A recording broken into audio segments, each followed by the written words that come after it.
Well, if you go to battle, Simpiwe, certainly you have to be confident.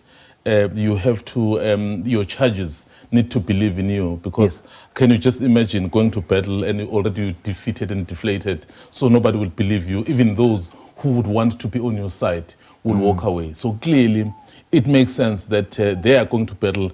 And of course, this is the governing party. So why would you just let go of what you have? Yeah. So clearly, they have done just about everything. I mean, we saw them unleashing the big guns, the former president, the former leaders, the veterans, to try and tell the story that this party of theirs is the party that still needs to be given a chance. So that is basically what they are doing. And I guess the kind of message they've been receiving, and perhaps some of the responses that they've been getting from people, does give them a bit of confidence that perhaps they'll retain it, despite what they were speaking about it. Some girl is saying some of the research points to them being below 50. Yeah. But of course, this is mixed. And remember, surveys are surveys. So the actual survey is on the 29th of May, when all of us as South Africans go there and decide who we pick. And speaking of believing in you, and people having confidence in the party, should we analyze the stadium attendance as a reflection of the ANC support? Right now, particularly this weekend, it's basically to cap the work that has been done in these past 3 months since the president of the country announced that the election date will be on this day. Yeah. So everyone has been doing the work. So the work, if you haven't done your work in these past 3 months, I don't think there's much you can do. Right now, it's basically reaching the climax. You are coming to show that the work that we've been doing, here are people who are coming to demonstrate that we've heard the message. It's a show of force, it's flexing the muscle. Remember, optics also in politics, Mpiwe, matters so much. I mean, if then there's a view that the ANC may not do well, and then you watch on television, you listen on radio or digital platforms, you see the packed and overflowing stadium, then you ask yourself, so who is this person that we are told is not going to vote?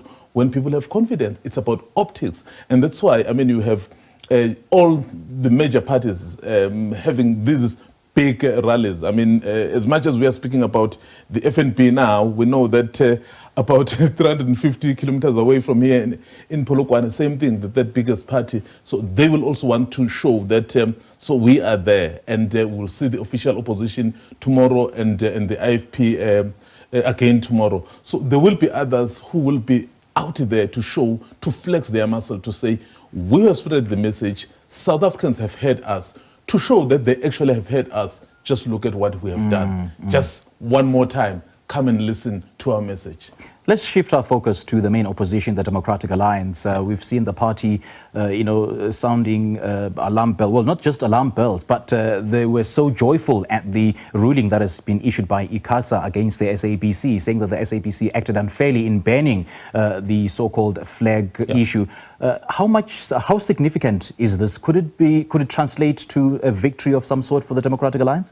Oh, well, remember, the SABC is, we're just we're a broadcaster. We're not necessarily a political party. And I think for them, in terms of the correctness of what they were doing, so they would feel vindicated to say their message was correct. Perhaps as the public broadcaster, we may have gone wrong. So I don't necessarily think in terms of the actual vote, it will change anything. But perhaps in terms of their messaging, so it will somehow vindicate them. Yeah. So I don't think it will go further than that. How well do you think the DA will do, though? And how well do you think the DA has done in terms of encroaching into the black vote? Because in the past, they really have struggled, to entice the black electorate. I think here is the issue about the DA. I know that the focus has been mainly on Gauteng and KZN, which are being governed by the ANC. Yes, we have paid particular attention to the Western Cape as well. Yeah. As much as the DA has been running the Western Cape with the outright majority, so they may struggle, and I'll tell you why. So there are geopolitical matters that may influence these elections. I mean, even if you look at what the International Court did yesterday, basically vindicating what South Africa has been saying about halting those attacks in Gaza. So clearly, what does that say? A large portion of South Africans who used to vote for DA, but given what has been happening, may have shifted. And that could give a bit of a challenge to the DA, particularly in the Western Cape. But of course, they've been trying to get the new markets. And also I've been seeing them going for some of the smaller parties, like Rallies, Mzwandile, like PA. And why would you go for someone who is supposedly way, way, way behind?